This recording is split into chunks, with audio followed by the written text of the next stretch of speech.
And we are back. Welcome back to Talk It Up. Today's guest is Crystal Davis. How are you doing, Crystal? I'm good. How are you? Doing good. We'll get right into something that you're comfortable with, and I wanted to ask you about anyways. Let's talk about nails for a little bit. Is that cool? Oh, that's good. Okay, you're all boom, nails. What I do. So you did, what's funny is I didn't know that have you always done nails? I guess I'll start asking you that. Is this something you've done for a long time? Yeah, I've actually started getting into it when I was honestly probably about 8 years old, just because I remember this one nail polish I saw at Kmart when I was 8 and I had to have it. And I think ever since then it was my dream to get each cool nail polish. And when I was in high school, I would paint my nails to match every outfit every day for the longest time. And so it kind of went from there. And then in my 20s, I started doing people's nails to I guess save money to start school. And it just kind of took off from there. And I think one thing led to another where school got put off, and then I was finally able to go once I moved to Utah. So you went, when you say you were able to go, like, did you go to an actual school to learn some stuff about it, or like? Yeah, I did.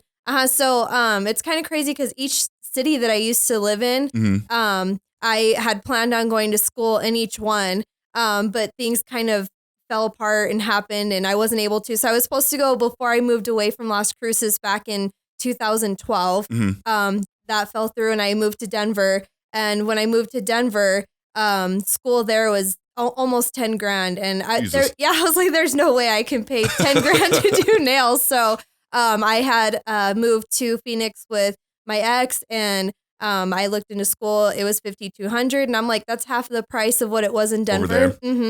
So I was supposed to start in May of 2018, and then my marriage ended quick, and I couldn't start that week, and moved up to Utah. And I went to go take a look at the school. I wasn't even planning on starting. And when I went to go look at the school up in Salt Lake, it was only $1,800. And I'm like, oh my gosh, like I didn't think it was going to get any cheaper than $5,200. It's crazy that it went down each time. I know, it was crazy. So yeah, I so went you did the school up in Utah, and it's how long is a school like that? So the one that I went to up in Utah was 300 hours. So it's about 3 months. Okay. And do you go like a regular work or like a school schedule, like a Monday through Friday, you go to classes kind of thing? Yeah. So, for the schedule that I did, it was full time. So it was Monday through Friday. It was probably like 7 to 3 or something like that. And then on the weekends, on Saturdays, it was 6 a.m. to probably like noon or something. And, so it was 6 days a week, and it was, like a full day. So full schedule. I feel like I only know from Laura and other people that you were really good at nails before then. Did you feel like you learned something in school, or were you already kind of good and then you got the school like kind of background which helped you? Yeah, absolutely. So when I went to school, I learned a ton. I had tried to do nails out of my house prior to, and it was a mess. I tried to do gel on people, and doing gel on people, it would just, I know you don't know a whole lot about this, but I know zero. Yeah, I know. And it would flood cuticles, and which again, you probably don't know exactly what that is, but it would just go to the sidewalls. It looked horrible. And so finally in school, I kind of learned that the different things of, well, if it touches that, it's just going to gradually gravitate to that area. And I'm like, oh, well, little did I know, like, don't touch that area. So, but the cuticle is like this part, right? Yeah, it's like where the nail hits the finger. And what's the difference between like a gel and what would be something else than not a gel?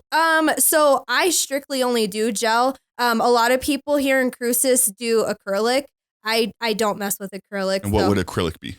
So it's basically the liquid and the powder, and you're doing nail extensions. So like the super long nails. Oh, I see what you're saying. But those are pretty popular, right? Yeah, those are really popular here in Las Cruces. But here in Las Cruces, people pay $30 to get them done. I would never charge $30 for nail extensions. For me personally, coming from Utah, where nail extensions are $65. Nobody's going to pay $65 for a mediocre job. I would do a mediocre job at acrylic. So at least you know that, and you're not like just pretending because there's like a market there. Yeah, absolutely. That's pretty cool. And I'm glad that you took the time to do the schooling part of it too. Yeah. Because sometimes that matters. And I've always wondered that because I've always known that you were good at nails. But then I always wonder when stuff like that happens, it's like, some people go to school just to get the degree. They're like, I'm already ready. Like I have the info. I know what I'm doing. I just want to go get the paper that says that so I can do that. And some people go and they say, I don't know. And I want to learn this stuff so I can know. Yeah. So I was kind of interested in that. So I like that you broke it down a little bit. So it might have been a little bit of both, right? Yeah. Do you think there's people that go through the school, and you don't have to give me like a person's name. Yeah. Are there people that go to the school and they're just like not that good, but they graduate? Oh, absolutely. Yeah. And those are the people that are charging a lot of money for probably some bad work, I would assume.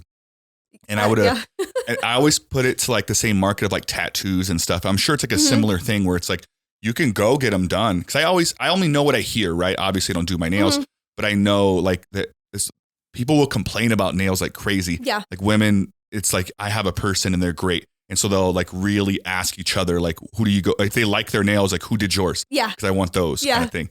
And so you can kind of tell, and same thing with tattoos. So like, who did that? That's awesome. Yeah. And then people talk like that. And to jump into that, it's kind of crazy because I have a few clients who will be out and about doing things in town. And they'll see somebody's nails and they're like, those are crystal nails, aren't they? And they're like, how do you know? And they're like, because I have them too, you know? And it's just, it's kind of crazy because there was one girl who worked here in Las Cruces before she moved out of state. And I have quite a few of her clients now.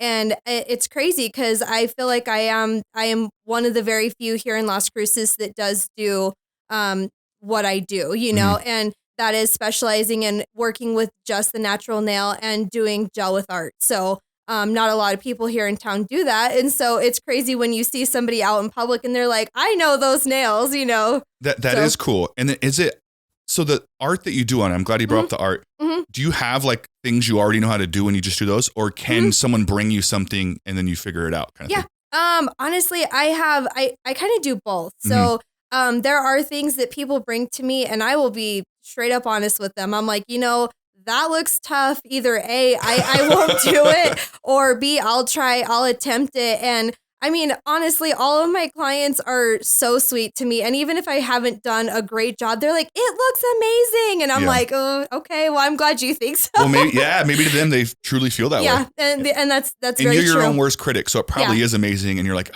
you're thinking like, I know I could have done that better. Yes. And that's probably what you're basing it off of. Exactly. But yeah, it's a cool kind of field. I always see your pictures. Again, I know that your nails are good because I don't know anything about nails, but I see people post them and the ones that you do just stand out. Like they just do like over all the rest. So I'm like, oh, you could tell for sure those are good nails. And I'm sure someone who actually knows nails could point out even more exactly why. And then of course you do Laura's and everywhere we go. Yeah. Like I was telling you, people will ask her like who does her nails and stuff like that. And you can tell when she gets them done exclusively by you now, but when you weren't in town and stuff, she would like people ask her more now that you're doing them than before. Yeah. So you can tell that those are better quality than the other nails, other people she was doing it. No, it's good. And I feel like same thing with other people. Like you said, Laura runs into people who also got their nails done by you and you can tell they're always just really liking the way they got them done. Absolutely. So I think that's always cool. And I don't remember, maybe that's why I was asking like if you had always done them. I've known you for a long time and I didn't remember, it wasn't until like 2 or 3 years into dating Laura that she's like, oh yeah, Crystal does nails. I'm like, I don't think, because you weren't doing them for a while, right? Like doing your own maybe, is that what it was? Maybe, yeah, just my own. Yeah. Yeah. And then I remembered you coming out and doing that and I'm like, oh, that's pretty cool. But that's cool that you went and got the schooling too, because I'm sure that like enhanced a little bit of that. Oh, for sure. Yeah. There was I don't know why this popped into my head, but when you were talking about, oh, that's what it was. Like people that maybe weren't that good that would charge more. Yeah. It reminded me of like, I got into this Facebook or YouTube hole of videos. I watched a video on like some scammer, like some scam thing. And naturally I got into a hole and I watched like hours of scamming stuff. And there was like this person that was, so a bunch of different scams. A lot of them were like COVID-19 related, which is pretty crazy. Churches, this guy ran a church and he was claiming, because they did like these, I wish I had the exact names of them, but part of the relief fund was businesses could apply for these PPR loans or whatever they are. And the deal was it was like low interest rate, but you can get it fully refunded, 0 interest. If you pay like 60% of it towards employees' salary. There was like terms, right? And essentially this one guy, and I'm sure a bunch of them happen that we'll find out over time, or maybe we'll never find out. Yeah. Because there's so many different ones that came out. But they popped him. He pretty much like had a church, and he claimed that he was like, and like he essentially shut the church down. It was like a little church on the corner, but like he shut it down, but he claimed that he had like all these employees and they were making like $70K like a month, which is outrageous, like for an employee to make like at a church. And so he claimed it, and because there were so many of these loans being requested, they couldn't really vet it very well. And they like, so he ends up like 1.8 million, and he just put it in his personal bank account. Oh my God. And then he just went out and like bought like Bugattis and like all these cars. And so he's in this like broke neighborhood, and they're like, is that Pastor Willie John or whoever? He's like in a Bugatti, like in this like hood, and they're like, he has all these chains. Meanwhile, everyone's like lost their jobs because of COVID. But I was watching him like, what an idiot. And they popped him, and they like audited him, and he was like, yeah, you got me. Yeah, that's crazy. Here's the thing is he hid a bunch of the money, and they gave him like 3 years in jail. And I guess he was saying like, I knew there was a chance to get caught, but like, I know people like doing longer than 3 years for like like weed. Yeah. And I'm like, you got 3 years for stealing 1.8 million, and they're only able to recover like maybe like 800,000 or something like that. So this money's still out there. So like, I'm sure in 3 years he'll get out and he'll just have the money. He'll be like, screw it. It was worth 3 years in jail for this. Oh, absolutely. I'd go to jail for 3 years for $1.8 million. Would you? Oh, absolutely. Way to be honest. I'm like, I mean, I wouldn't steal it, but I'm saying I would definitely go to jail for $1.8 million. And it would definitely make your jail time better. I don't know if there's like the right way to say it. Yeah. But just knowing you have that money when you get out. Yeah. And then, but you could probably not tell anyone. Yeah. And like become a target. Oh, that would be the caveat. If someone said, I'll give you 1.8 to do 3 years, I would ask them like, is anyone going to know? Yeah. Because they may get you before you even get out of there. Yeah. But I don't know if I would do that. I feel like I would say yes because it's a lot of money, but I don't know. I'm sure there's some parts of it. It's true. And there are some parts of it that it's like, ooh, maybe I wouldn't, because to have all your rights taken away, and I don't know. Have you ever been to jail? No. No, I have not. Just wondering. I've been pulled over many, many times for speeding, but I've never been. I went to jail for a speeding ticket. Dang. And so it's like, it's hard because you don't imagine that. Like, but it was an unpaid ticket that I essentially didn't pay for like a year. Yeah. And then they found me and then arrested me, but agreed not to put me in jail if I agreed to this payment plan. Yeah. And then I just never made payments. And then so they issued a second warrant. And so when they caught me the next time, and this is like I was young, I was like 20 years old. When they got me, they're like, all right, well, we can't just give you another payment plan. You've shown that you're not going to pay that. Yeah. And so they just put me in jail until it was like $58 a day that I would stay in there until I paid off these tickets. Dang. So I ended up staying there for like almost 2 weeks. Yeah. And it's like, that's not a lot. Like people do a lot of like time, but you have to keep in mind, some of these guys in there are doing a lot. Not only in the jail here, you get the people that are doing maybe 1 year, 2 years, right? Yeah. But you get prisoners that transfer to the jail. Like if they have court here, like if they're in prison in like Santa Fe, if they have court in Cruces, they'll come stay in the jail. So you have like sometimes like prisoners that like were doing like 30 years plus, like they did major crimes like in the jail too. Yeah. With you 2 weekers. Yeah, exactly. That's exactly what it was. And so I'm in there trying to like be the smartest version of myself. And I'm like, all right. And I'm like skinnier, I'm smaller, you know what I mean? I'm like, I don't know what I'm doing in here. And so I'm like planning in my head because there's like a 4 days where you're kind of like in a waiting pod. Yeah. And I'm like, all right, when I get in there, this is what I'm going to do. And of course, nothing happens the way you plan it. Yeah. And I remember the first day I got there, it's so overcrowded in there. And and it's adults. Yeah. Like, these are like full grown dudes. Yeah. These are like men. Like, and I'm just like, and here's I thought I was a man. Yeah. I'm like, oh my God. I thought I was a man. And they have nothing to do but work out and be hard and whatever they're doing. And they've already figured the rules out. And so I'm just kind of like the new kid. And I didn't have a bed. They put me in what they call a boat. It's literally like it looks like a boat. It's like on the floor though, because they run out of beds. They just put these plastic little boat looking things and you sleep in them. Oh, that's crazy. And so there's 2 bunk beds here, 2 bunk beds here, and like 4 boats all in one cell. That's how overcrowded it was. Dang. So I'm in my own little boat on the floor and you could tell people are like sizing me up and I'm like, all right, don't talk unless spoken to kind of thing. Yeah. And I was doing so good for like the first couple hours. And then it was like food time. And they're like, food's here or chow time or whatever they call out. And I'm like, oh my God, I'm so starving. Like little white Will. Like, oh my, the food's here. The food's here. That's cool. I am starving. Yeah. I'm starved. So I don't know the rules. I get up. I'm like, oh my God, I hadn't eaten. Like I'd been booked and all this stuff. And so I went, like I was the first one in line, which is not a smart thing when you're the new guy. Oh, yeah. And so I got my meal and I sit down and some big old dude in a ponytail came up to me and he's like, hey man, someone's sitting here. And I look around, there's like nobody. They're all in line still. I'm like, who? And they're like, the people that have been here longer than you. And I was like, I just sat there and I knew, I'm like, damn it, I already messed up. Yeah. But if I bitch out to this guy, like that's going to be my role here. I watched too many movies is what it was. Yeah. And so then I'm like, all right, I'm just going to like have to like fight this guy. And so I ended up telling him like, hey man, I'm not moving. Like if you want me gone, you better move me. Yeah. And he came over to beat me up. And then some other guy that I knew like through my brother, he recognized me and he stopped that guy. But then he came up to me and he's like, Will, take your food and you have to go eat in your boat. And like, that's just where you eat now. Oh. And I'm like, oh, thank God this guy stopped it. Because that guy was going to beat me up. He was huge. But I was like, I'm in too deep. Yeah. So I took my food, I went to my boat, and that's where I stayed. And no one bothered me the rest of the time. But I remember I kept thinking that I'm like, I cannot tell these people that I'm about to get out. Yeah. Because they'll like ask me for favors. Like things like that. So I kept it to myself and they kept telling me like, how much time you have. I'm like, I don't know. I'm awaiting sentencing. Yeah. I just kept saying that. And then, and all of a sudden one day you just disappeared. Well, the lucky thing is they have like these intercoms in the rooms. And it's not like it is a little bit like you'd see on TV. Okay. But I'm in my room and they, thank God with me, they called me like 4 a.m. So everyone was asleep. You just hear the voice go off. Yeah. And they're like, Will Palmer. And I'm like waking up. They're like, you report to the front. And like, I just started packing up my stuff. One older guy heard it that was in the room and I thought he was going to mess with me, but he ended up asking me because these guys like commodities and like money is like toilet paper, toothbrush, toothpaste. Yes. They use that to trade. So he was cool. He's like, hey man, do you think I can have your toilet paper?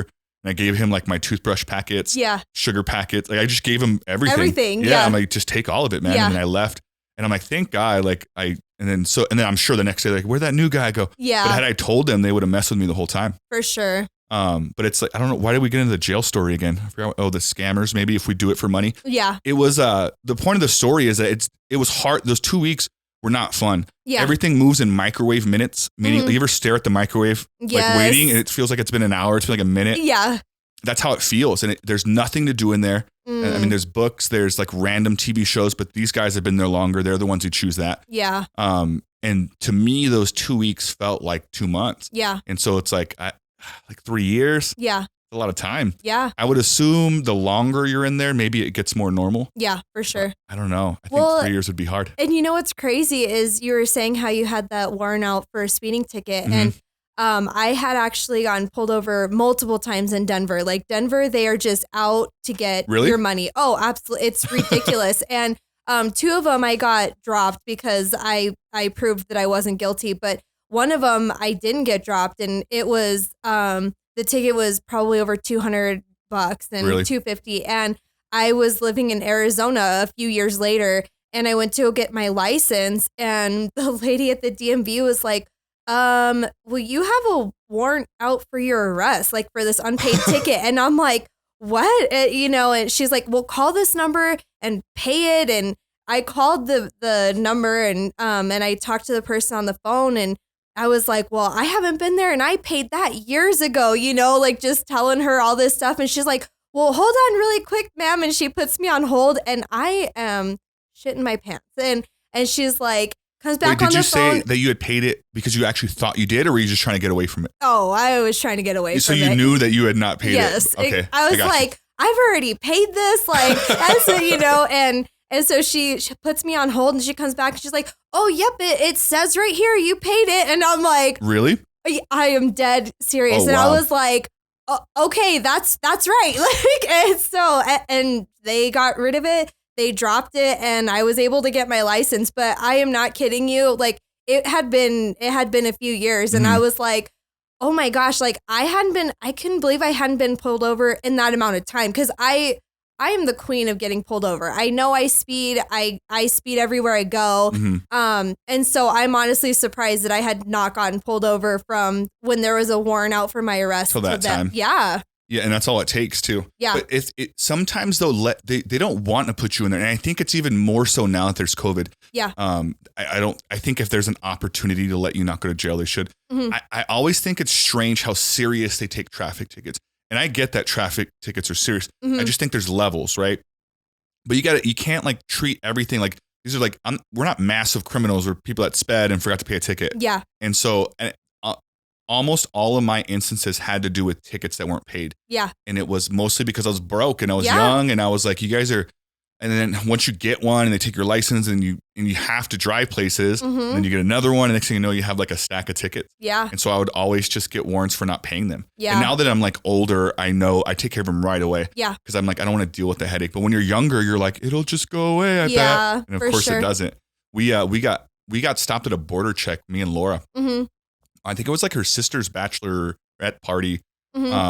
We're going out to White Sands. Okay. And there's like that border check. Literally, you could see White Sands from there. So that's how close we were. And they take pictures of your license plate when you pull in there. Gotcha. And they registered that someone in that vehicle had a ticket.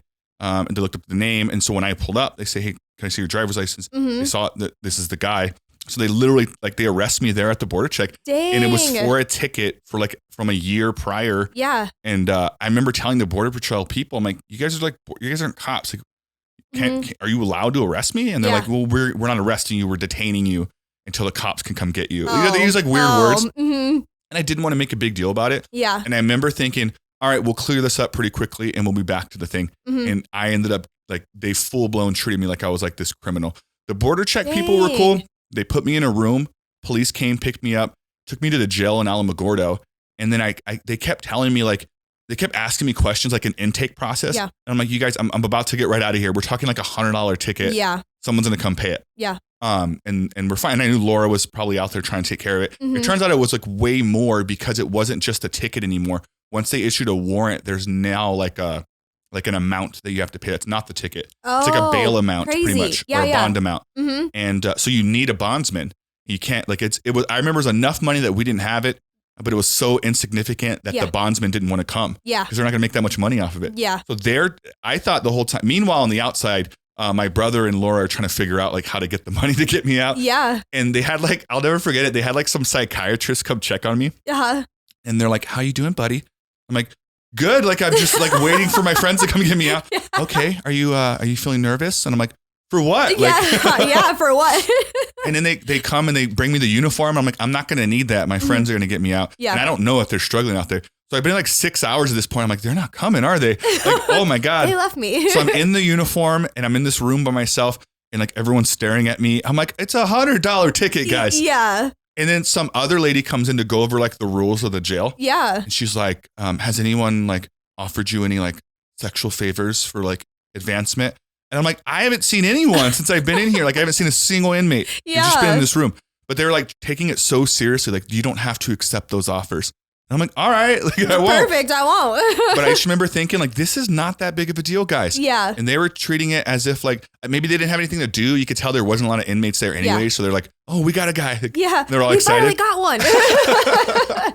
But yeah, I look back and I'm like, you guys, there's bigger things going on in the world. You guys like, but they booked me and then thank God a bondsman came and got me late in the middle of the night. And of course I went to my thing and cleared it up and it was fine. Yeah. But I'm like, this is traffic tickets. You guys got to stop. Just come to my house and be like, do you have the money? I will. Yeah. Like, I don't know. Like something like, I don't know. My address is on my driver's license. I get why they don't. I get that it's my responsibility, but I'm a young kid who grew up without parents. Right. Yeah. And I don't know how important it is to that. I'm just saying you shouldn't throw me in there with the giant guy in the ponytail. You know what I mean? Yeah. Where now I have to like see some actual criminals and now I'm influenced by that. Yeah. Like there's got to be a better process for that. No, absolutely. But I don't know. Yeah. So I don't know. This all stemmed off of would you go to jail for $1.8 million for 3 years? Ooh.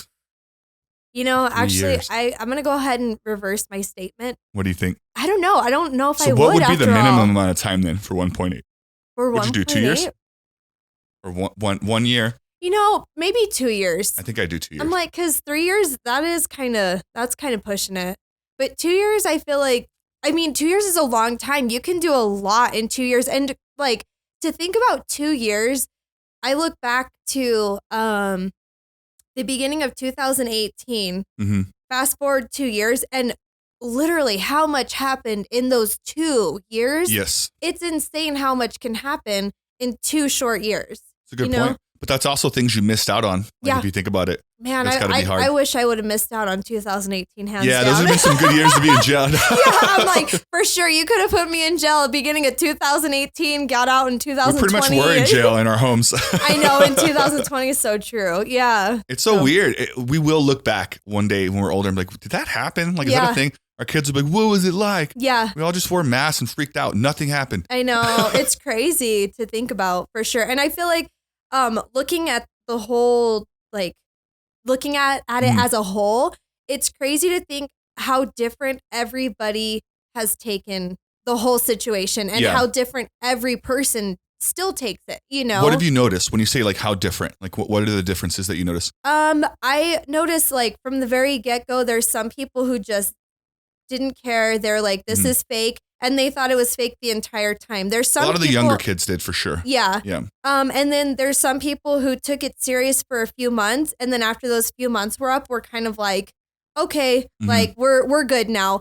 And you have people who are still taking it very serious to this day, you know, and me personally, I stopped taking it serious. I'm not going to lie. I probably stopped taking it serious back last August, you know? I think it matters what taking it serious means, right? Yeah. Like car accidents are real. Yeah. Like, so I'm not one of the people that think it's fake. Like I think COVID-19 is real. Yes, and for absolutely. sure people are dying. Yeah. And I think that sucks. But I also think people die from car accidents and that sucks. So that taking it serious to me is like, I still get in my car. I still have a job to do. I still have a life to live. Yeah. But I do think it sucks when people are in accidents. I do my best to avoid accidents.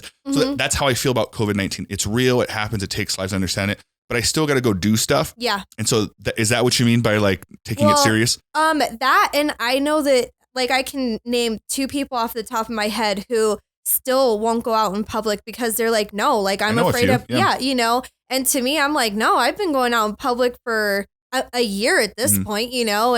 And I, granted, yes, I absolutely 100% think that COVID-19 is real. My dad works with it. He's been working with it since the beginning of the pandemic. But also I do think that the numbers are extremely inflated. And so to me, I think that's why I wasn't taking it as serious come a few months down the road, which to each their own opinion about it, you know? Yeah. And the people, I know people that got it and none of them were seriously sick. Yeah. Some of them were a little bit sick and most of them didn't get sick at all. Yeah. And so I'm basing it off what I see. Yeah. And so, and you're right. Like with today's world, I hope that the people that are scared to do stuff kind of get, because there's always going to be some new and scary thing. Absolutely. Right now they have the Delta virus, or was it the Delta? Yeah, the Delta virus. It's the same thing as Corona, but yeah, it's like a new strain of it pretty much. And they're saying it like spreads like 4 times as fast as like the original one. And so it's like, and then I always get nervous because it's like, I'm like, oh, is this a ploy to get people vaccinated? Because when I saw that, and I have a vaccination, when I saw that, I'm like, did I get vaccinated for no reason and now I'm going to get another one? Like, this is going to be the way it is? Yeah. And they're like, oh no, like if you have the original one, it covers it. And I'm like, and I don't know because I'm not a doctor, but it makes me think like, is that true? Or are they just trying to get people vaccinated? And so it's like, I don't know. But it's just like, but then when that becomes more popular here in the media and huge stories and people are going to freak out again. Yeah. There's always going to be some new things. There's China's trying to murder us and the Russians have missiles and the Middle East are going to like, it's always something. And it's always going to be something. And all those things I just mentioned are real things if they happen. Right. And I don't want anyone to think like Will's being insensitive and stuff like that. No, absolutely. I just recognize that there will always be a thing. There will always be something that we're trying to not get or die from or let hurt our friends and family. And we have to learn how to live with that and still function. Yeah. Right. The same way when someone passes away, it's a real thing that makes you sad. But if you have children or if you have family or if you run a business, people rely on you. Yeah. And so you do need to take time to grieve that person, but you can't just go off and get wasted every day. And you know what I mean? And like skip out on work and go gamble your money away because you're sad. Yeah. You have to get back to the real world and also deal with it. So it's the same thing with COVID. I think people need to hopefully deal with it, but be aware. It's okay to be a little nervous, but you got to go to work. You got to go see your family. You got to show up to weddings and whatever else, like other events that happen in life that's important that you be at. Yeah, no, absolutely. And that's one thing that it boggles my mind is how many people stopped seeing their family as soon as the whole pandemic started. And people lost family members, not to COVID during that period of time, to other things. And they're like, I wish I would have just seen my, let's just say grandma, I wish I would have seen my grandma during that time because now I can't take back that time. And COVID is not even what took them. Like, I so see what you're saying. Yeah. So it's hard, but you also have the people who are still like, no, I don't regret what I like that I haven't seen anybody. And you know what I mean? You kind of have, there's two sides to it. I personally, I didn't lose anybody close to me during it, you know, so it doesn't hit like it's close to home to me. So I don't know how those other people that it did hit close to home, how they feel, you know? Yeah. Yeah, everyone has their own story. And so you're right. And I'm glad that you said that because I don't want anyone to think like, because I didn't lose anyone close either, but I do know some people who did and they might feel differently about it. And that's fine. Like I want to hear what they have to say too. But I'm just saying that in the large picture of things, like it does seem to be less impactful as people made it out to be at the beginning. Yeah. I remember at the beginning, they're like, we're all going to die. Everyone's stealing toilet paper. Like, how are we going to get food when this food runs out? There's a chicken shortage. Like all this stuff. It was crazy. And it's like, and I, who am not that way at all, fell victim to it a little bit because here's what happens is everyone started hoarding stuff. So then we started trying to do the same thing. Yeah. But not because we felt we needed the stuff, but we felt everyone else was going to hoard it and there'll be nothing for us. Yeah. And so it's like, so then it's stupid. And then that's probably what everyone else felt. Next thing you know, you have people making wild moves, but. Yeah, no. And and then they upsell it, which is insane to me. I'm like, how, like, if we all just went out and bought all of this toilet paper to go and upsell it, like, dang. Yeah. I mean, part of me respects like the hustle. Like if you think ahead and did that, part of me is like, clever. I get it. But yeah, most of me is like, that's kind of messed up, man. Yeah, for sure. It's like a fine line between when you do stuff like that. It's like a fine line between like a scam and a business. Yes. Like, what are you really doing? Yeah. Like the guy who got arrested for doing it. Someone got arrested? Yeah. Here or somewhere else? No, somewhere else. I think he had like a garage full of whatever it was, whether it be toilet paper or gloves or whatever it was. And he was upselling the crap out of it. And they were like, no, you can't do that during a pandemic. And he did. He got arrested for it. So that is wild. I'm all, do we need to fact check that? No, I'm just kidding. I'm just kidding. You're trying to use that TV. I'm just kidding. No, I'm sure it did. Yeah. Because the amount of stuff that's like when I told you I was watching those scam ones and everything, like the amount of things that will come out over the next few years are going to blow our minds. Yeah. Like, because we saw it as like, this is crazy, what's going on in the world. But there's a huge demographic of people out there that saw it as an opportunity to make some money. Yeah. And so scams are through the roof. Yeah. And I bet they will continue to be specifically towards elderly people and people that are already a little bit nervous about it, that answer their phone a lot or are online.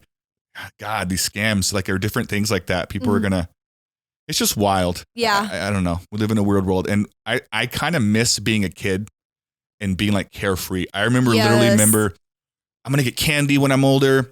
I'm going to watch all my favorite stuff. None of the adults are going to be able to stop me because I'll be an adult. Like, I was a kid thinking that. I'm just going to blow all my, like, then you get older and you're like, oh, I got to get a job. I got to pay these bills. Yep. Someone's trying to hurt me. What's this alcohol stuff called? Yeah. You know, like, how does it affect the next thing? Like, I'm dating someone. I got to worry about them. Yeah. But when you're young, you're kind of like carefree and you're just like, your biggest like thing in life is like, if like someone won't turn on the show you want, you know what I mean? Or you're not getting the cereal you prefer. Yeah. It's like, and that was a big deal. Yeah. And it's like, I kind of miss that like carefree thing. And all the adults would tell us, do you remember that? They're like, enjoy this because you're going to have responsibilities when you grow up. It's so true. We're like, shut up, Mom. Yeah. I don't care. I know, like, earlier. I don't even know what responsibility means. Yeah. I don't even, exactly. No, I had gone to the store earlier to go get groceries. Yeah. And my kids always ask for Takis, you know, and Mom, can you give me a bag of Takis while you're there? And I always tell them, I don't know, like maybe. But in my head, I'm like, I'm going to surprise them when I get home with Takis, you know? And so,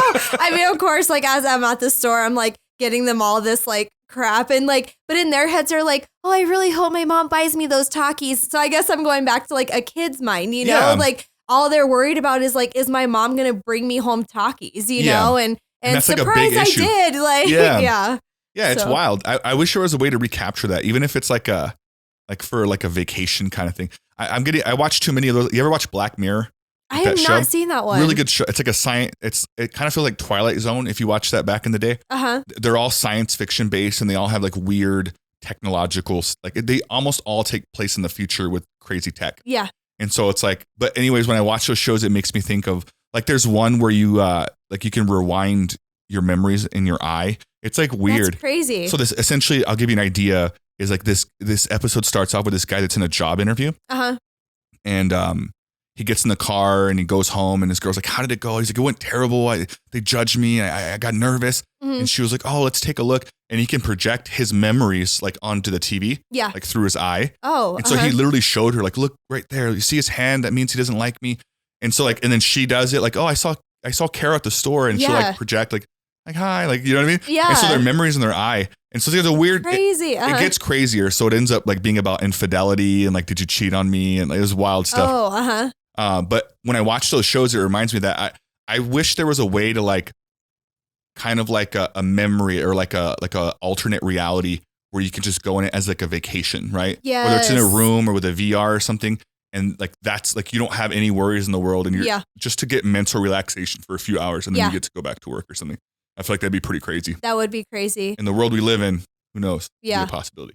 Well, and it's crazy to think about, like, I know I always talk about this with Laura because we've known each other since we were 10. Like, we always talk about like memories of, oh my gosh, remember when we were doing this in 8th grade and blah, blah, blah. And to think like that would be so cool to just be able to like project it onto a TV screen and be like, remember this? Like, how crazy was that? You know? See, it would be cool with the good memories. Yeah, well, that's true. But with those crappy ones, we'll just leave those behind us. Well, sometimes I bet you wouldn't even know. Like, you ever watch a video of something like at a store, like when they catch criminals and stuff? Yeah. There's things that happen in the background that you don't, if you were there at the store and there's like something happening, you don't notice what everyone's doing. You notice whatever you're looking at. Yeah. And so when you watch those, you don't see you're like a guy had the knife in the. So I feel like that would happen. You would go through your own memories, not even knowing it'd be a bad one. Yeah. And then you would see like at a party, like a guy in the background, like slip a drug in someone's drink. Or like something you're like, oh my God, that happened. I feel like they would become crazy. bad memories. I did not even think about that. That's so true though. Or even like your memories of a night are only based off like your versions of it, right? Yeah, absolutely. And so if you could watch a video of a night, even if it's nothing bad, there would for sure be things where you're like, wow, like I'm seeing it from a different perspective. Yeah. Like, I guess even when you watch this podcast, sometimes you're like, why do I say things like that? Yeah. Like, why did I do that thing with my hand? Do I always do that? I say absolutely all the time. And I've said it probably about 15 times until now. It would be like that. You'd be watching memories and notice things, and I think it'd be weird. Yeah. But there'd definitely be good parts too. Yeah. Yeah. I don't know. Crazy. This crazy world we live in, though. I feel like, have you seen Ready Player One? I feel like we're doing a lot of movie references. It's like a video game movie. I haven't seen that one either. It's like, I just watched like last week, but it's like a VR one where there's like a whole world. Okay. And in the future, you can do so much stuff in the virtual reality world that people don't do stuff in the real world anymore. So everyone's at home, like on these goggles instead of doing stuff. And they kind of live like in a trashy place. Like, no one takes care of like landscaping because everyone's on their video games. Oh. So it makes me wonder, like, that's kind of where we're headed, like with everyone on their phones and games. Yeah, absolutely. I think it'll be more like online stuff or like alternate realities, and people are going to forget how to be people. I think it's happening already. It would be interesting to see a study about like an older generation person versus like a modern day child. Yeah. And like their level of creativity and like how in touch they are with their emotions. Like how can they deal with stressful situations? I feel like the kid would be terrible and the older person would be better. Yeah. Yeah. Yeah, for sure. Well, and I feel like kids these days too, I look at my kids and see how they do things so much more different than what we would have done as kids, or as kids, how let's just say we went and built a fort in a tree. That was the thing to do. Yeah. Whereas these days kids are so about technology that they know how to go about, like, there's things on the iPad that I'm like, how did my kid even do that? But like, they know how to do all these things. And with me, I'm like, well, like, they don't go build forts in trees or in the desert or this or that. And that's what we used to do. Yeah. And so it's just how crazy times have changed and how different things are now, you know? I think there's good parts to it because it's got to like enhance creativity, right? Because you're right. Like, why would I go build a fort when I can build a mansion on this iPad? Yeah. And so it's like, and technically that is creative and interesting and cool, but it really does take you away from reality. Yeah. And I think the less in touch you are with actual reality, I think it's bad. Yeah. I think filters and things online, like pictures, like it's not even the people anymore. Yeah. Like I know some people that only use filters and touch-ups and all this stuff. Yeah. And then you see them around town and you're like, what? That's the same person? Yeah. And it's like, and it's not just women anymore. Men are doing it. Like it's everyone. And so, and I get it. Who doesn't want to feel good as someone who edited pictures before? I get it. Yeah. You want them to pop. You want them to do certain things.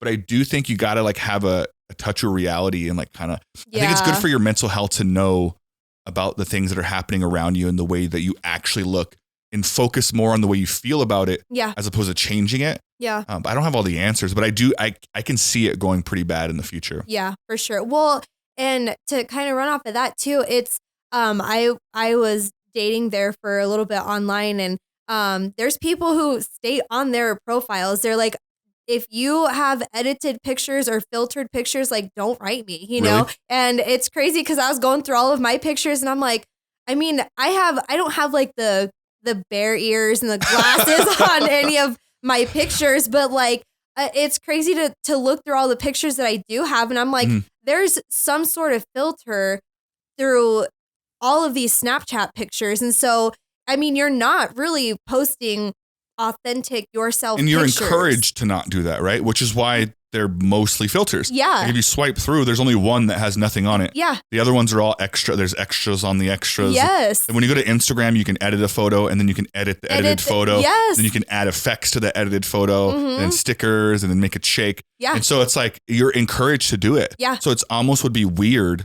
for you to post a non-edited photo. Yeah, for sure. But and I get it. I have a cool relationship with it as someone who has edited photos. I edit the thumbnails for the podcast. All of them get enhanced. Yeah. Because people click on photos that have more pop to them. Yeah. So I get it. But I do know, you know what I don't do is I try not to like look at the picture before the person posts. I know everyone does this. Girls do this a lot. Yeah. Like if I'm in a group and we all take a photo, that photo is just meant to be out there if it is. Yeah. Like I'm not like, let me see it. Can we redo it? My hand's weird. Like I get it. Like if I'm in a weird photo, but I have a good sense of humor. I think that's kind of funny. Mm-hmm. Laura took one of me one time where there's one at the beach where just the weird angle of it. Yeah. Like I think I'd just fallen into the beach. And so I was crouched over. Yeah. And the water was kind of covering my knees. Uh-huh. So it looked like I was just a really small man. And then I had like this bubbly belly because of the way that the water hit it. Yeah. And I didn't even notice it at first. And then once we posted it all, it looked kind of weird. And I'm like, it made me feel weird, but I'm like, it's kind of funny. If someone asked me about it, I would just joke about it. Yeah. But I try not to. I try to just let them live wherever they live and just be like, all right. Yeah. Like it is what it is. Who cares? Yeah. It all happens. No, for sure. But yeah, it's the world we live in. That's the route we're going towards. And so it makes sense, but I do think there should be like a healthy balance. Like maybe don't do them every now and then. Yeah. Or find a way to like look at yourself in the mirror and be comfortable with that as well as these edited photos. Yeah. And like be cool with that. As a parent, do you ever get nervous for your kids? Because it's going to affect them way more than it affects us. Oh, absolutely. Yeah. No, I think, especially with my daughter, I see her taking pictures on the iPad all the time. And, sometimes she goes through and edits and does this or that. But just some of the things that they do, I'm like, oh gosh, like, and she's only 10, and it just kind of scares me to think that, because at 10, well, we didn't even have cell phones when we were 10, but so I'm like, selfies were not a thing at all. Like selfies only became a thing when I was in my 20s or even my 30s, like within the last few years, and it's just crazy because my daughter, to hear her go through a picture and, oh, I don't like that one. And in my head, I do it all the time, like, I'm like, oh gosh, what a bad picture. Like delete that, which I should be better about not saying it so much in front of my daughters just so that she doesn't get that in her head at such a young age. Mm-hmm. But I mean, it's what comes out and it's like, oh no, delete that one, but I already see completely that. Yeah. Yeah, it's hard. I'm not a parent, but I always wonder, like, how would I address this? Like when I am, and I have no idea. I would guess though that what would be really helpful, because if you don't like a picture, you shouldn't have it out there. So like part of me gets it. Yeah. Like if it's gonna make you feel weird, I would much rather you say something, have it deleted, than for you to just feel weird every time you scroll in and stare. Yeah. So part of me doesn't care if someone says delete that. I'm like, sure, there's more pictures in the world. Yeah. But it's like kind of like what you said. How do you teach a child that like you're supposed to feel good about?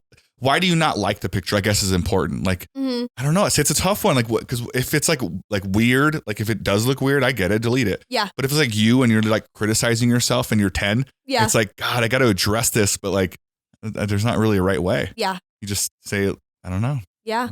That's crazy. I don't know. There's not really an answer there. Think about. I would hope that you could just like laugh about it. I think the more that you can like have a sense of humor about stuff, I think it helps a little bit of those feelings of inadequacy and like I don't look good or I don't look well or like that one's weird or something like that. They only develop like over time. Yeah. And so it's not like one instance, but if you let those small things build up, then the next thing you know, you kind of do feel weird. You ever there's some days where and I'm going to say this being completely honest and not conceited or what would be the opposite of conceited? Like, I don't know. Not either ends of Jesus Christ. I'm sucking my words right now. Essentially, sometimes I look in the mirror at myself and I'm like, I have no confidence at all. Yeah. Like, you know what I mean? And there's some, like literally the next day, I look the same as I did the day before. Yep. Just some days you got it. I look in the mirror, I'm like, God, man, like you are handsome. Yeah. Like, and I just like, it affects my day. And I don't know what it is. Maybe it's like if I ate breakfast that day or something stupid, I'm sure. Yeah. But there's some days where I feel really well. Yeah. And I'll go out and my night will be better because I feel well. Yeah. In reality, I look the same as the night before when I didn't feel well. Yeah. And so it's weird how it's like, but you get one compliment. Let's say the night I didn't feel well. Yeah. If someone said like, God, like you're killing it. You've been working out. Like, boom, now I feel well. Yeah. Oh, sometimes that's all that takes. Yeah. And I'm like, oh yeah. And then the rest of the night's good. Yeah. So it's weird how it like, there's got to be a way to like feel that on your own. Yeah. But it almost means more when it comes from someone else, huh? For sure. Yeah. And it's crazy because I was just talking about this, on 4th of July. Mm-hmm. I don't know what it was because I was definitely at my heaviest because I keep having all of these sensitivities to food and I don't know, I can't pinpoint which food it is, but I feel like I have taken everything off of my list that I can eat. So I'm eating like a rabbit and there's still something that I cannot have. But I just remember telling my brother, I was like, it's so weird because like I am at my heaviest right now that I have been in years. And I'm like, and I feel so confident. Like, I don't know what it is. And, but then there's also days where you're just like, oh my gosh, like I look like trash. Like, and it's like, you look the same as you did the day before. Like, why do you feel like trash today? And yesterday you were like, dang, I am killing it. You know, I don't know. It's a variety of factors, but you're right. Like it's, that's why it's important to be nice to people. Like, I'm not even saying be dishonest. Don't tell someone that they look great when they don't. Yeah. But like, if someone is doing something, like, you ever see something you enjoy, like, or think is cool, but you just don't say anything, right? Yeah. Like you like someone's hat or women, they like people's dresses or nails. Sometimes you don't always get to say that, but sometimes when you do, it really means a lot to that person. Yeah. And to you, it was a quick thing that you noticed, but to them, it builds them up. Yeah. And I do think it's healthy to get to that place on your own, but sometimes you need help from the people around you. I think having a good support system and like having friends that aren't haters.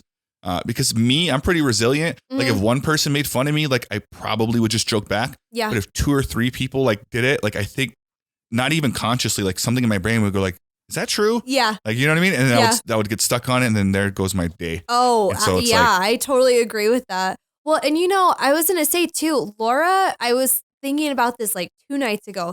She is the absolute best at telling people when we're out in public, oh my gosh, I love your hair. Oh my gosh, I love your makeup. Oh, I love your dress. Like, and I was thinking about that because I had passed by somebody that I was like, her dress is so cute. And in my head, I'm like, then why didn't you tell her? And I'm like, Laura is so good at that, you know? And she is the best compliment giver to complete strangers too, even, you know? And it's always, I think we really do need to give more compliments, you know, and I need to be better about that, but especially when they're real, like you really did like that girl's dress. Yeah. That's where I think it's important. I don't want people to start giving out compliments that aren't real. Yeah. Because that could be detrimental as well. Yes. You start telling someone who's not in the best shape that they are. Yeah. Like, and I'm not saying that to be mean.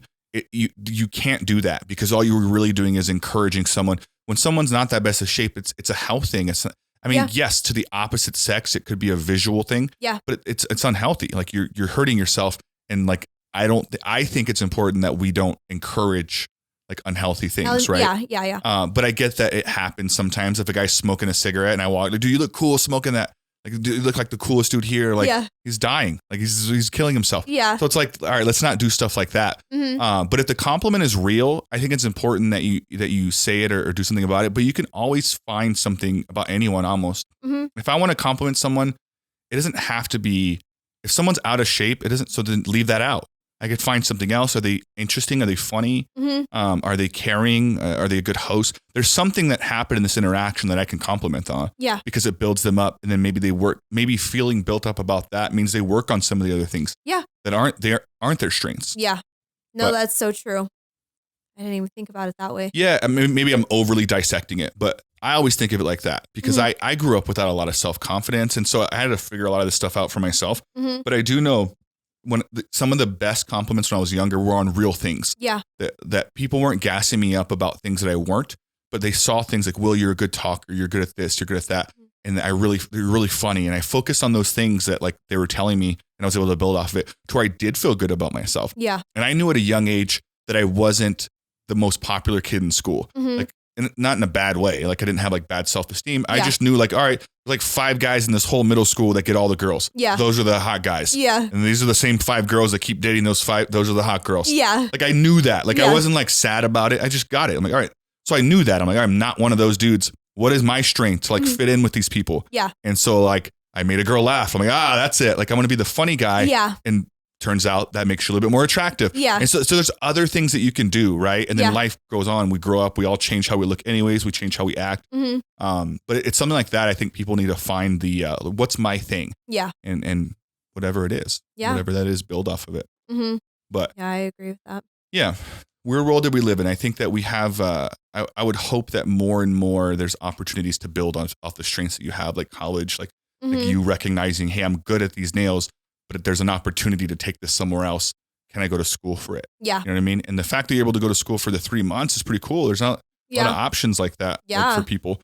I bet there's a lot more than we think, huh? Yeah. Now that I think about it. And you know what's crazy is I feel like there's so many things that are trades like that you can go to school for that pay so well. And like plumbers make so much money. Yes. And that was like a made fun of thing when we were younger. Yes. And it is so crazy to me.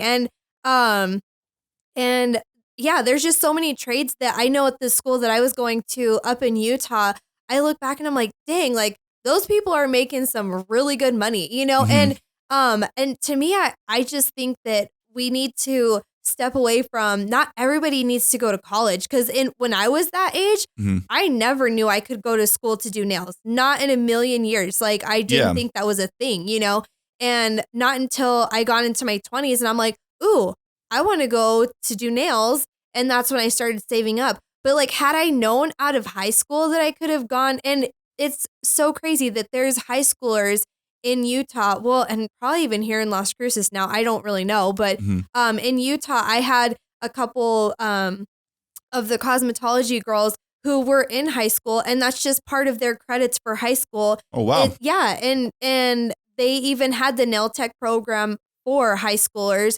And which none of my classmates were high schoolers, but it was just like your last period of school, you would go and do at the trade school or whatever. So I think the times have changed too. Maybe they do that here now as well. Yeah, they for sure didn't do that when we were in high school. No, that's what I'm saying. I remember thinking the same thing. I'm like, well, if I don't figure out my skills, like I'm gonna have to go to the army or something. Yeah, because that's what everyone did that didn't really know what they were gonna do. Is they did that. Yeah. And not everyone. Some of those people had military parents. So they kind of wanted to do that the whole time. Yeah.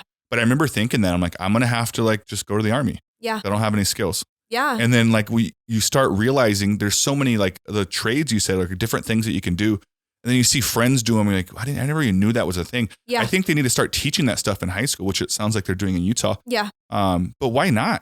Like worst thing, you start doing it, you realize it's not your thing, you move on to something else. Yeah. But to know that there are options that don't leave you like thousands of dollars in debt, like most colleges do. I think that's super important because college felt impossible. And the only reason I'm going to college now is because I get it reimbursed. But it's growing up, I'm like, I'm never gonna be able to afford that. Like I'm poor. Like we don't have a car. Yeah. How am I gonna go to college? Yeah. And so it's like, I thought like, oh, well then I guess I'm gonna do nothing or go to the army or work at like one of these stores here or something. But yeah. And it's crazy to have such a different mindset from when I was working. I don't even want to say the wrong thing right now, but um, let's just say I was making 1,200 a month and thinking like, oh my gosh, like this is the most I'm gonna make, and Mhm. like, and I don't know what else I could do to make more money. And to think back to when I was making absolutely nothing to now, and it's just crazy that I never thought that where I would be now Mhm. would ever be possible, you know? Yeah. And it's just kind of crazy because the more you go in life and you're like, okay, well, now that I've gotten to this step, Mhm. I want to see if I can get to this step. And I can even say that as far as nails go, you know. I know that there's been a lot of things that doing nails when I very first started was I did not ever think that I would be where I'm at today. And Mhm. now that I'm where I'm at today, I keep thinking, well, I'm here, like I want to get even further, you know? Mhm. And do I want to open up my own salon someday? Absolutely not. Like No? that's no, absolutely not. No, I don't want to have people work under me. I don't want to be anybody's boss. I'm just not a good boss person. Like, A I boss love, person? no, I'm not. You're not Like, a boss bitch? no, I'm not a boss bitch. No, I'm not good with authority. Like telling people like, hey, you need to go do this. And So you're not good at being the authority. no, Yeah. Like, and I feel like, even working, with Red Robin for years, I Mhm. feel like I tried to do the bare minimum so that I would never even think to be like, oh man, would I want to move up to be manager? No, I do not. Like, You don't want to be identified for a promotion. no. I just kind of was just like, I just kind of rolled with it, you know? It's very, Yeah. I guess I should say mediocre. I was very just mediocre, just kind of rolled with the punches. And I don't know. I just never Well, hit with anything. If you think ahead, there's ways to get around that. You could hire someone to be the boss. Like if you start a business, Yeah. I mean, at first, here's what you would do. And I'm just guessing. Yeah. Is you would hire 2 people to do nails, 2 girls Yeah. that you really like, that you don't have to really boss around. They're just going to do their part. Yeah. And it'll kind of be like all 3 of your coworkers. Yeah. And then eventually when you hire more and more people, you hire a person to be the boss, someone Yeah. who does have those skills. Yeah. And you are just the owner of that business who also comes in and does nails from time to time. Yeah. And you can make the income of an owner, but without having to be the one that runs the show. Yeah. So there's ways around it if For you're sure. if you just don't have that, or also maybe you do have it eventually. Yeah. Like you don't know what you're going to become. Maybe it yeah. ends up being something you're good at. Yeah. For But- sure. I don't know. I think, yeah, we'll see. Maybe one day I will have a salon, but as of right now, I have so many people who are always like, you should totally own a salon. And I'm like, I will never do that. So I don't know. We'll see. Maybe down the road. But as of right now, I don't know if I could do that. I'm very happy where I'm at. Yeah. And I don't know. I just love all of my clients, and I just kind of just going with the flow. So That's good. And so you can do both, right? Yeah. Appreciate where you're at. Yeah. There might be a time that comes where because you mentioned that earlier, where you kind of do stuff and you're like, well, what's next? yeah, So maybe you're just not there yet. Yeah. But there might be a point where you're like, hey, I think I'm ready to take this to the next level. What are my options? Yeah. And maybe you can think about some of the stuff that I talked about. Like maybe you do have just a few people so it doesn't feel like you're the boss. yeah, And then when it comes down to time where someone's going to actually have to run multiple things, Mhm. just hire someone to do it. yeah, But you never know. Like things always like pop in your lap. When I was Yeah. younger, I always would get complimented. Like they're like, I think you would be a good leader. So I do Yeah. I am not a supervisor now. I've been kind of a supervisor in other jobs, Mhm. and I fill in a lot for my boss now. Mhm. So I don't get paid as a supervisor, but she'll leave me in charge. Yeah. So I can kind of get experience, right? Mhm. I do want to be like that kind of person, but not for the wrong reasons. I'm not the go do this because I said person, yeah, but I'm like what they would call like a servant leader. Yeah. Like I feel like I'm part of the group still. Yeah. And so when my boss leaves and leaves me in control, Yeah. what's the word I'm looking for there? In You got the charge. There we go. control, yeah. In charge. When she leaves me in charge, I never just start handing out assignments. Yeah. I always go, hey, we're going to do this. I'm essentially just a coordinator. Yeah. I'm like, this is what we're all going to do. I'm going to help you. And whoever gets done first, let the rest know and we can help out with the rest. Yeah. And then I'm very complimenting. I'll build people up. And I'm a good problem solver. Yeah. So I'll make myself available if they hit me up and they go, this is what's happening. I go, all right, let's try A, B, and C. Yeah. So I'm good at that. And so I know that whenever I do become that person, like I'm sure there's more than just like the parts that I'm talking about. I'm sure it's going to be frustrating and there's tough decisions to make, but I think I would be good at it. But when I was younger, like I used to get complimented on a lot, and I was kind of like what you were saying. I'm like, I have no intention on doing that. Yeah. Like that's a lot of responsibility. I wouldn't even hold people's babies. Like my friends would like hold my child. I'm like, no, I might break that thing. Like you don't even know me, man. I could hurt your child. Like I didn't trust myself. And so I was like, why would you do that to me? Yeah. No, but in reality, I didn't want any responsibilities. And so it's weird to see where I've like come from. Yeah. Because I was young trying to like, again, what's the bare minimum I can do to be functioning, but not have all these things on my plate. And you're so good with kids. Like to me, it's crazy that you would ever think, oh, no. Like to not have you're so fun with them. So to me in my head, I'm like, that's I feel crazy. like I'd become that since then. Yeah. But there was a time with Stefan where he would always try to get me to hold his daughter when she was born. Yeah. And I was like, no, like not going to happen. Yeah. Like I would just freak out. And then one day we were at his house and it was just me and him. Yeah. And he was like, dude, I got to make this bottle. Like you have to hold her. Yeah. And like, he just like handed her to me. And I'm like, dude, don't do it.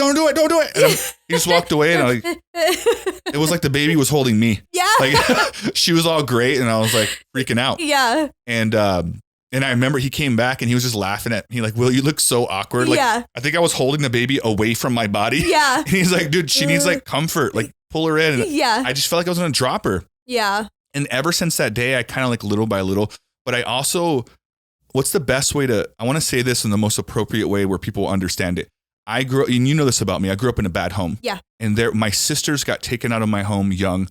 Because of sexual abuse in the family from my mom's boyfriend, you know what I mean? And I didn't know at the time because I was young, I didn't get, I'm like, why are the girls leaving and not the boys? And so I've been around this a lot and I saw a lot of stuff. And then growing up, my mom dated some other guys that weren't appropriate, like around us and around other people. Yeah. And so I was always nervous because it's weird. Like even right now when you're like, you're so great with kids. And I'm like, I don't want to be the weird, creepy dude with kids either.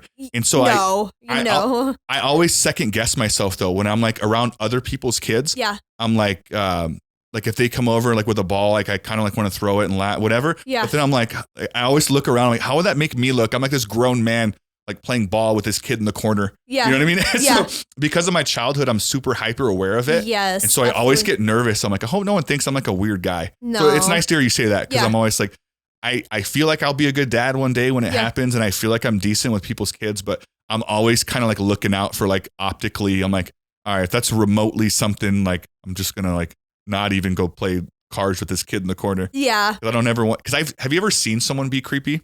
Oh, yes. And so it's like, yes. So it makes, when I see it and it's like blatantly creepy, like when some people do like, hey, little girl. Like, is that your belly button? Yeah. I'm like, what?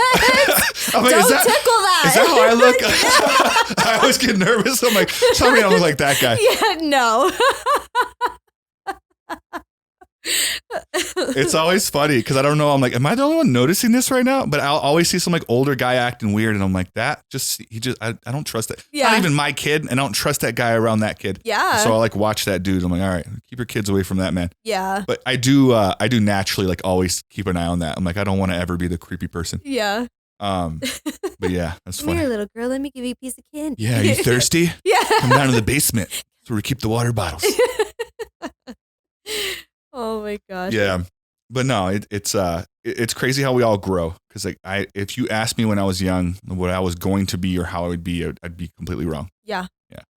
Well, even from when I very first met you to now I don't know. It's crazy. Cause I never saw this. Like I never saw like, you working with kids or you, helping out with foster kids or you know what I mean? Like it was we would just play these crude card games and like Will was always the funny one and I've never seen the serious side of you until here we are years later and I'm like, dang, like he's somebody who gives great advice. Like he can be very sensitive and not in a bad way. Like, you know, you just kind of you're just, you know how to give somebody some good advice that's going through a hard time. And I know 10 years ago when I met you, I wouldn't see all this. That wasn't really a side of me that I showed. And I appreciate you saying that. Yeah. It's like,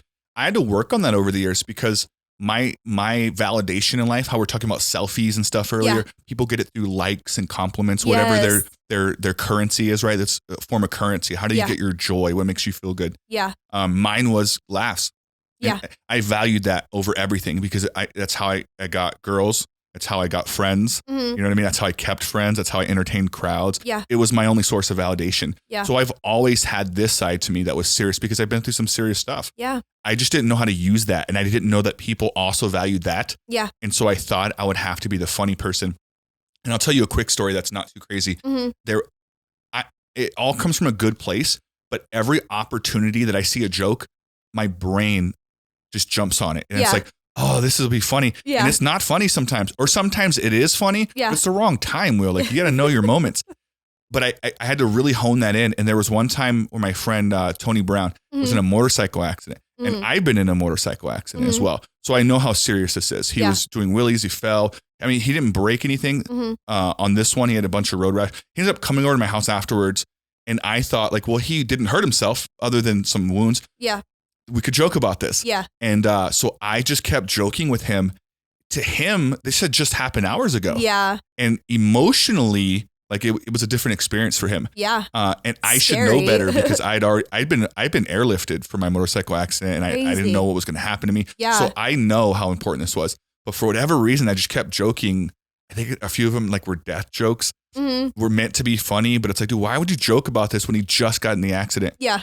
And I think I did it a few times and people just knew who I was and didn't say anything. And like after a while, one of my other friends, Alex, was like, Will, like, don't, like, why are you joking about that? Yeah. And then finally Tony goes, I know, right? Like, Will, you're an asshole. Yeah. And then I didn't even realize, I'm like, wait a minute. Like this is I thought we're all on the same page here. Yeah. But I apologized to him. And then one of my other friends was like, if I'm being honest, Will, you do this a lot. Yeah. I'm like, what? So I didn't even know I was doing that. And so I had to really hone in, like, look, these may be funny jokes later, but this just happened. It's a bad time. And so I had to really learn that. But then I also like started realizing, like, in a different universe, had I gone up to him and be like, hey man, that's like, are you okay? Yeah. Do you think, cause I was in an accident too. So I know how scary that is. Yeah. I just want to let you know, man, like do you need anything? Is there anything I can do to help you out? Do you need help with your bike? Like that would have been way more impactful and would have given me a better return on my currency in that moment than a joke. I just didn't value and understand that. And so fast forward, like you said, years later, I just got really good at knowing when to joke and when to just be real. And obviously I do very little joking at work, but sometimes I do. Sometimes there's moments for it where it brings the humanity out and the situation's very serious. Yeah. And so it's really hard for me, but it took me a while, but I got to a good place where I can kind of do both. Yeah, for sure. Well, and I was going to go off of that and just say there's some people who, I mean, let's just take that for instance. Maybe some people would have thought that was funny after a minute, but on the flip side, like he didn't, you know, there's things that I know that I have said that people take it way out of context. And I'm like, wow, I didn't mean it like that. Like my bad, you know, or to me, I'm over something. So how is it that somebody is still so stuck on it, you know? And I'm not even talking about the motorcycle accident or incident, but it's just, it's weird to look at how some people can just hang on to things for such an extended period of time. And some people can just let it go and joke about it. You know, I know there's things that have happened to me in the past that people in their 30s are still angry at the person that did it in high school. And to me, I'm like, it was high school. Like, I'm over it. Like, I mean, do I wish that person ill? No, I mean, not anymore. I don't really care, you know, but there's still people in their 30s who are like, no, like I will never forgive that person for that. And I'm like, I mean, that's you. That's on you. Gotta be a heavy weight to hold for all those years. And and I'm not saying this to be rude or anything, but it does happen a lot more with women than it does with men. Yeah.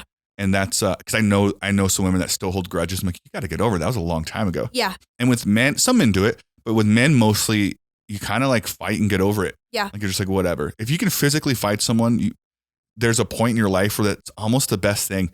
Because having lingering stuff, at least between men, is kind of difficult. Like not knowing if I go out, will I see them? Is it going to cause trouble? Do they hate me? But if you can like fight, and I'm not advocating we all go out and like beat just each other fight up. each other. But something weird, and as someone who's been in tons of fights in my life, yeah, win or lose, bigger, smaller, right or wrong, once you fight, it's kind of over. Yeah. You kind of like, I'm not saying we're all friends afterwards, but I fought people and then I see them to this day and we just a little nod and we move on. And you're good. And yeah. No one, we can live with the results. Yeah. But yeah, it's women for some reason. There's a lot of women that will hold like that chick in third grade. She took my boyfriend. And, and I'm like, oh my God. Like, you're like, probably not even the same girl anymore. You're not the same person. Yeah. You should go talk to her. Yeah. No, absolutely. Have you ever ran into someone that you knew from like either early high school or middle school, like way later on in life, and they're like a completely different person?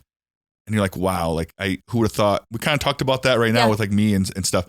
But some people like I knew in elementary school that were kind of rude. And then I met them and then they're really nice. And then vice versa. I remember some nice people that aren't doing so good now. Yeah. I know a girl, and I'll leave her name out, but I knew a girl that was like not popular in middle school and into high school. And I didn't like her at all. I also wasn't popular, but she was not popular, but thought she was. Yeah. And was just kind of mean. And you know, when someone's mean, I don't know if you know this, but as a guy, when a girl's mean, but she's hot, you're like, she gets away with it. She's hot. It's because they're hot. Yeah. But when a girl's mean and she's also not hot, you're like, hey, do you even know? Like, you're not allowed to say this stuff. Yeah. You have no leverage here. Yeah, you have no leverage at all. So she was one of those girls. She wasn't popular, but she was kind of snotty and rude. And I think she did come from some money. Yeah. And I'm just like, she I don't know. I just remember not liking her. And then later on in life, she got popular. She's a decent looking girl. She's had some surgeries. And so she's dating someone who looks like they also come from money. And it's just like, they're just like a different person. Yeah. But with her, I don't know because I've only seen her online. I haven't seen her in person. I don't want to like guess. But it's like, oh, she just changed her physical appearance to match the way she was already acting. Yeah. But people do change. I mean, know. I don't know. All those years of getting bullied, I'm sure on her behalf, like they all add up to like, I'm sure she's bullying some other people now. Yeah, for sure. I know. But, and getting work done and, I don't know. It's weird to see people that you've known for all these years and you remember what they look like from high school, and then now they've had all of this plastic surgery and you're like, I'm don't so terrible even look like the same person. I can't even figure it out. Like I get maybe girls are better at this than guys. Like you said, sometimes I'm like, I can never figure out what the surgery was. Different about them. They look different. No idea what it is. Like Yeah. It could be like an eyebrow raise. I don't even know if that's a thing. Like, Yeah. There's so many things now that I'm like, I don't know what it is, but you're not the same person. I know that. They used to have this big old honking nose and now it's all tiny and dainty. Or celebrities sometimes. There was the girl from the Vampire Diaries. Laura watches that show. We saw her in a different thing, like a movie. And I'm like, what is different about her? And I guess she got like her teeth redone. Oh, and I'm like, what? Like she literally, and they weren't bad before, but she had them all like removed and like new ones put in, and it changed the shape of her mouth. Yeah. To where her smile was different. Yeah. You know, something small like that I was small? like, oh, well, that's not small, but the change was small. It was the change in her smile that I was picking up on. Yeah. Where I was like, what is different about her? Yeah. And I didn't click to think that it was even a thing to like redo all your teeth. Yeah. And so I'm like, oh, that's what it was. And what do they call it? There's like a name for them, but literally just all new teeth. The veneers? Or is that what it is? Is it not veneers? Is veneers the one that go on top? I don't know. These ones were like, for whatever it was, it changed the actual outline of her mouth. Yeah. Not just like a cap over her existing teeth. Yeah. Her actual mouth was shaped differently. And so I didn't think that was a thing. So I was like, is it the jaw? Does she have a jaw surgery? Yeah. Like, what is it? But I suck at that. I can never pick out what it is. Laura can, she's usually pretty good at it. Yeah. I'm like, she had the things in here and they put the vampire stuff in her mouth. I'm like, what? Yeah. What they call it? Like a vampire facial or something. Have you seen that? No. Like, I shouldn't. That's crazy. I shouldn't be talking about something I don't know. But I saw it. It was like they inject blood like into your lips or something. I don't know. Dang, that is crazy. I know. I've not even heard of that. Crazy world. Yeah. So we're getting close to the end here, but so I wanted to ask, are you maxed out on your people for nails still? I remember last time you stopped. Yes. You're not taking on any new people? No. And honestly, I have a list of people that I have to reach out to once I open spots. Once you do start. And it's been hard because I've told people, I'm like, I'm hoping to open more spots in September, but I have a good 15 people on like who are waiting to hear back from me. Like, hey, did you open up? So I am super maxed to It's the a good limit. problem to have. It's a If you great just start problem that to salon, have. Crystal, you would have way more room. I know, for and more everybody clients. keeps saying, just open a salon so that like other people can get it. But I'm like, other people can get in. It's just not with me. Yeah, that's a good So- point. And then you become responsible for the other people's mess ups. Yeah, they're gonna be 'cause- like, I went to Crystal's place Yeah. and I got this fungus. And did you see They didn't even this? see you. They saw someone else. Yeah. Exactly. Yeah. No, that's good. That's a good problem to have, though. Yeah. So I appreciate you coming on. I Absolutely. appreciate you talking. Do you have any last things? Anything coming up? Nothing? Nothing coming up. All right. So We're going to keep this one a little bit shorter, but I appreciate you coming in. Ladies and gentlemen, Crystal Davis. Thank you. yeah. Woo! We'll add in some fake claps or something. Just kidding. And we are out. Thank you. Thanks.